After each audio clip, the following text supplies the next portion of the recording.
Hi listeners, welcome to the YouTube channel. In this video is for the paper Commonwealth Literature. Here we'll see about the poem called The Dying Eagle. The author is E.J. Pratt. A most famous poem written by E.J. Pratt. It belongs to Canadian literature. Here in this video we'll discuss that poem in detail. For that, E.J. Pratt. E.J. Pratt is also known Edwin John Dow Pratt, was born on 4th February 1883 in Western Bay, Canada, and passed away on April 26, 1964 at the age of 81, Toronto, Canada. His notable works are Behind the Log, Babe Brief, and his breathing towards the last pike, drunkard. He belonged to the most famous movement called the Montreal Group. It's nothing but a group or a movement, we can call it as McGill Group or McGill Movement, was a circle of Canadian modernist writers, and it is formed in the mid 1920s, between where we can find Leonon Edel, John Glasso, A.M. King, Leo Kennedy, F.R. Scott, and A.J.M. Smith as a group member of this group. They were McGill University students at Montreal. That's the group title called. And here is the most famous quote that is given by Milton Wilson in E.J. Pratt's 1969. He just gives a critical view that comprising all the strengths of Pratt as a narrative poet, he agrees that Pratt is more at home with his extravagant fantasies. So this man is a writer of fantasy. So most wonderful writer, and the most wonderful poem is going to be discussed here. We'll straight away move to the poem now.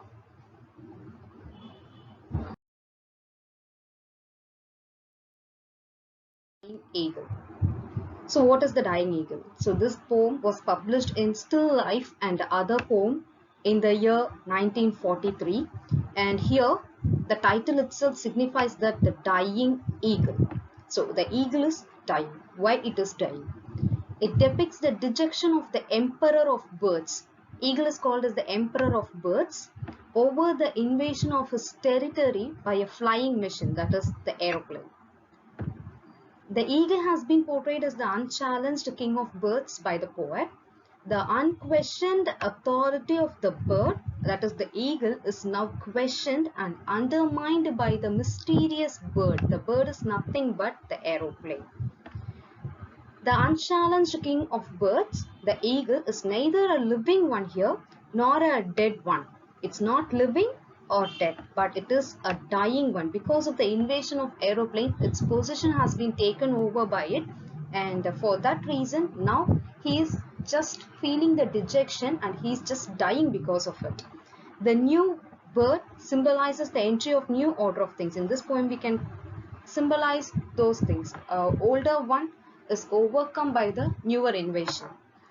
It gets hurt not because of new entry but of the unrecognition of his presence. That is the reason why most of the old people get dejected towards life, because they were not recognized by the family members. That's the reason. Not only family members, by the society too.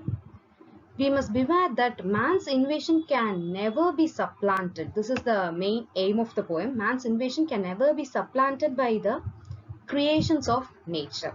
So nature creates beauty, man can only appreciate this, and man can invent, but nature alone can create. This is the concept of the poem. We'll move on to the poem. So what is the theme discussed here? The theme is loss of power with age and the inevitability of younger generation overthrowing the older one. So inevitably the younger generation will overthrow the older one. And next one is the mechanical invention can never replace the aesthetic creation of nature. So that's important here. These are the themes discussed here. Simpler one, we can easily go for the meaning just by reading through the lines. There is no so much of images or line to line transformation is needed. Just by reading through the poem, we can get the feeling of the bird, that is the eagle, how it is dejected by the invasion of a newer bird, that is so called aeroplane.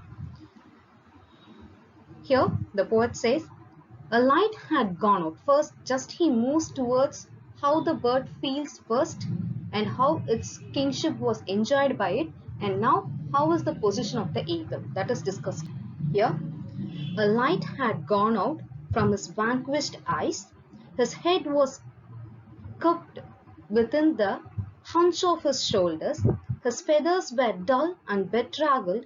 The tips of his wings sprawled down the edge of his tail. Here, these 4 lines gives the position or the image of an eagle, how it is just feeling because of the invasion of aeroplane. You can imagine an eagle sitting, just having its head bent down because of seeing the newer invention.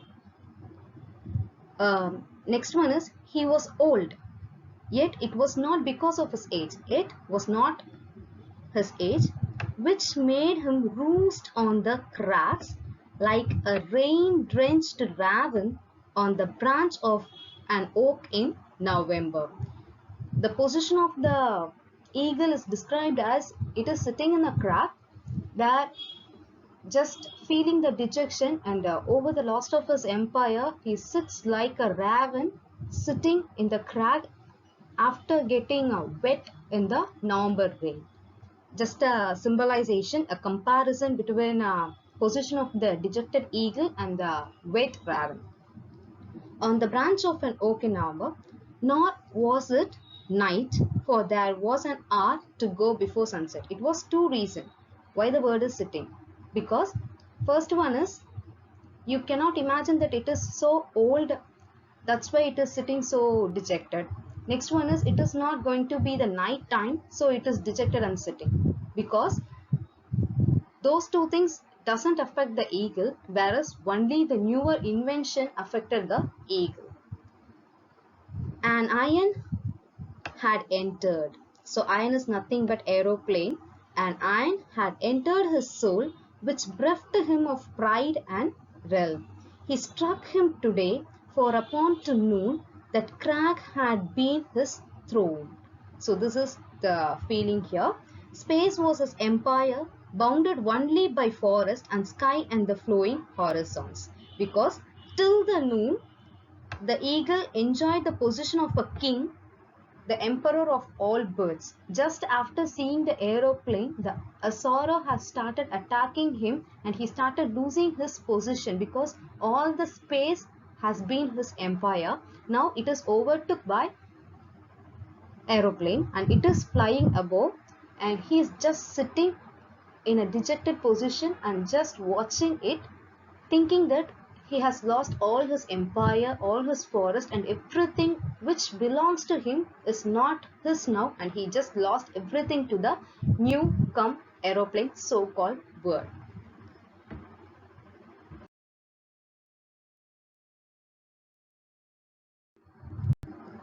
First, what happened is, he had outlived all his rivals, and the eagles that now were poised over glaciers or charting the coastal outlines of cloud, whereas by descent they had been tumbled out of their rocky nest in the first trial of their fledgling spins. He just explains the eagle's position, and after that, only this morning, what happens when the eagle saw the aeroplane? Only this morning, the eyes of the monarch, the empire, that is the eagle, were held in arrest by a silver flash shining between 2 peaks of the ranges, a sight which galvanized his back, bristled the feathers on his neck, and shot little runnels of dust where his talons, dug recess in the granite. So just after seeing the silver flash, you can imagine a aeroplane flying on the sky, and an eagle's position, eagle is sitting and watching it. After seeing that, it just noticed that something, a silver flash is going up there. What is it? One, that is the position of the eagle. Only the eagle used to fly over there. Instead of me, someone is going there. So who is it? Just after seeing it, he started shock. He was shocked and he can't imagine what is going on there. He just picturizes everything what is going on there, and what he can realize in the movement of the aeroplane. After seeing this, he just thought, what was it? Was it a partridge or a heron or a falcon, eagle or a game or a foe? He was confused. The eagle was confused and he can't realize what was going there. And he could reconnoiter. He can't control himself. He can't wait for that anymore. What is going on there? So reconnoiter means an act of exploring information. He wants to explore what was the thing. Was it a partridge, heron, falcon, eagle, game, or a foe? He want to know what was. Catapulting from the ledge, he flew at first with rapid beat. So just the movement of the flight, how the flight moves in the sky. So first, he flew at first with a rapid beat. It started its fast flight there, level, direct, then with his grasp of spiral strategy in fight, he climbed the orbit with swift and steady undulations. Just the movement of the aeroplane is given here, and reach positions where he might survey the bird, for bird it was. He compares here two birds. One is eagle and the next one is aeroplane himself.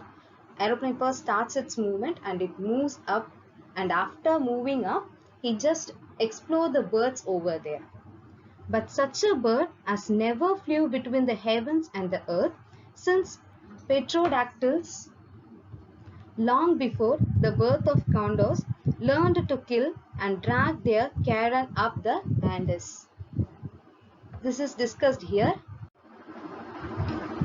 Here he says he haven't experienced such a flight of a bird so far between the heaven and earth. Only it was covered by the eagle. Now a new thing is overtaking his position. So he was just confused what is going on there and what is the thing that is flying in its position. That was confused here. Here are so difficult words and its meaning were given in the reference section. You can go there.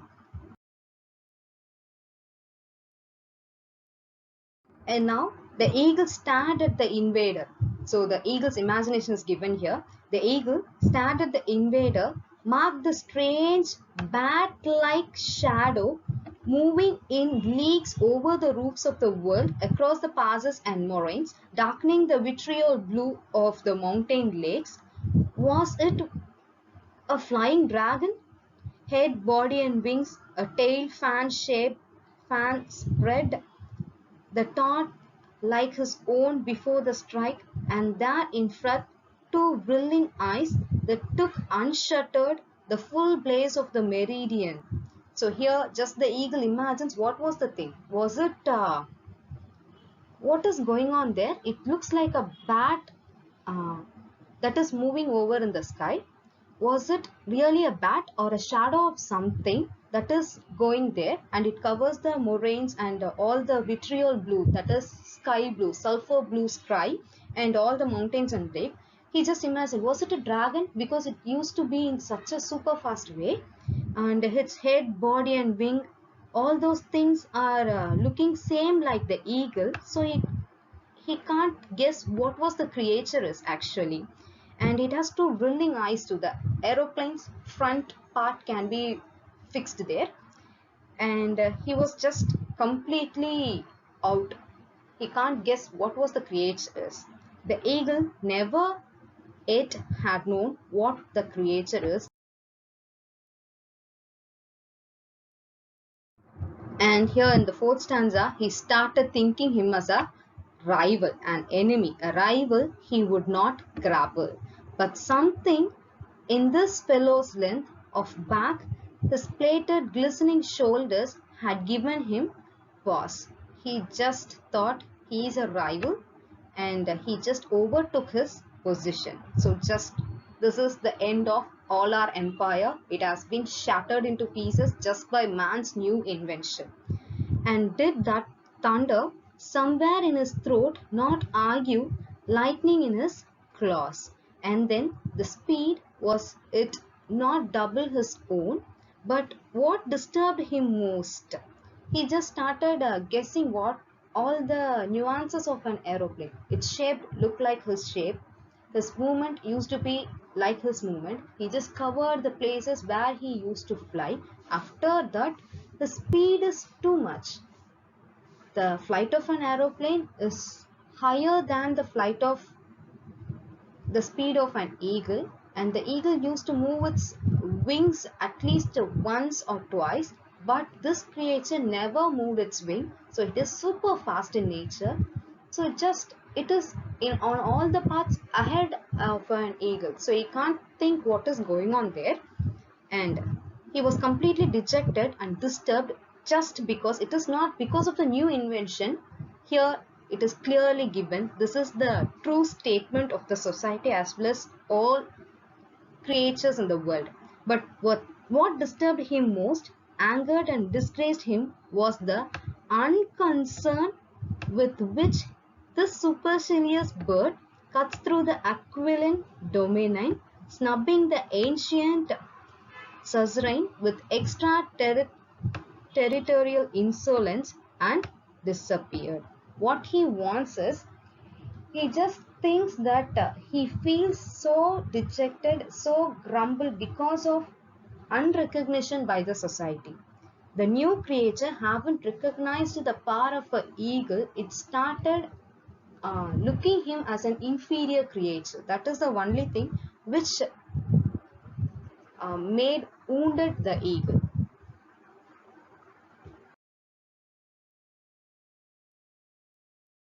Picture of the poem. So evening found him on the crags again. So first, in the first stanza, we can imagine how kingly the eagle was sitting and enjoying the scenes of his empire. Now, in an opposite direction, in an opposite way, it is going to be sit there and it's going to enjoy that. So evening found him on the crag again, this time with sloven shoulders and never less claws. Dusk had outridden the sunset by an hour to haunt his unhorizoned eyes, and soon his flock, flushed with the chase, would be returning, threading their glorious curves up through the crimson archipelagos, only to find him there, deaf to the mighty symphony of wings and brooding over the lost empire of the peaks. He just thinks over the lost empire of the eagle. After seeing the iron-like bird, the eagle is not in his usual glory, authority and pride. He is angry, he feels disgraced and upset, he is bereft of everything. He has become deaf to the harmonious sounds of the wings of his flock. He sits brooding over the loss of his empire of the sky. Its control was over the Aquiline Empire is lost now. Here, the end of the poem. That's it. It just says man can create, whereas nature can only appreciate. Man can just appreciate those things, whereas nature can only create everything. And there is some aesthetic value in the creation of nature, whereas man lacks it in his invention. And next to the reference section, we can find poem. So the structure is 5 distinct stanzas. That's the story of an eagle's descent into death and loss of his crown is discussed here. A progression of the stanza tells the complete story. Lines are divided to contain a complete thought. It does not use any rhyme. Line lengths are irregular, so a lot of enchantments can be found here. So what is the point of view here is, the third person omniscient point of view is given here, explains the fields and the sights of the eagle but does not show any direct involvement here.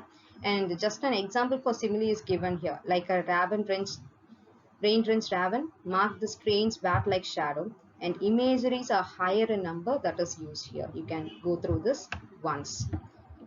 That's the end of the poem. Watching.